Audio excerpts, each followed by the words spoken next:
Hi, and thanks for logging on to the Daily DVAR, and here's a brand new halacha for you, and it's for Monday, the 17th day of May. Here we go. Well, we're getting very close to Shavuos, and I'm going to tell you a general halacha for Shavuos. That's actually applicable to all Yom Tovs, but here it goes. On Shabbos, you know that the halacha is if there's no Eruv in your city, you're not allowed to carry anything from inside to outside, or you're not allowed to carry anything for more than 4 cubits, which means about 8 feet. You're not allowed to generally carry stuff outside either on Shabbos. Now, on Yom Tov, things are different. Here are the basic differences. You see, God allowed us on the holiday, on Yom Tovs, He allowed us to do cooking, but be careful, you have to know how to do your cooking and carrying. Basically, He permitted these things because for food preparation for Yom Tov. And therefore, on Yom Tov, God allows us to cook. Now, what that means is, you're not allowed to turn on a fire ever on Shabbos or on Yom Tov, but on Yom Tov, you are allowed to raise an existing fire.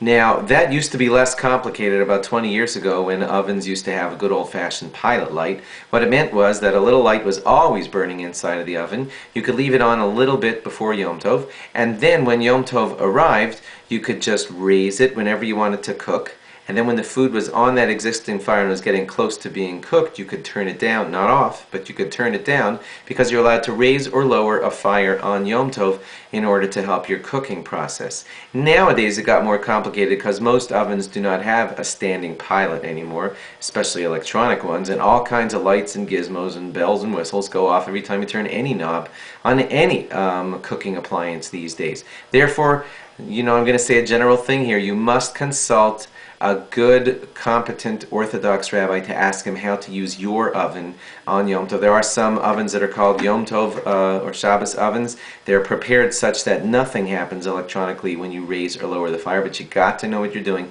Speak to your rabbi. I'm telling you this in a few days in advance, 2 days in advance, so you could arrange this with your rabbi. Similarly, the rabbis allowed us to carry things on Yom Tov. God allowed us to, and that's because it's part of the cooking. You're going to need to bring foods from here to there. So when you're carrying even is something that's not related to food at all, they extended the heter, or the allowance for carrying, and therefore on Yom Tov you are allowed to carry stuff like your siddur, tashul, or your talis and things like that. So you're allowed to raise and lower a fire in the proper way and speak to your rabbi, and you're also allowed to carry on Yom Tov. Thanks for logging on, and log on again tomorrow for more. Bye-bye.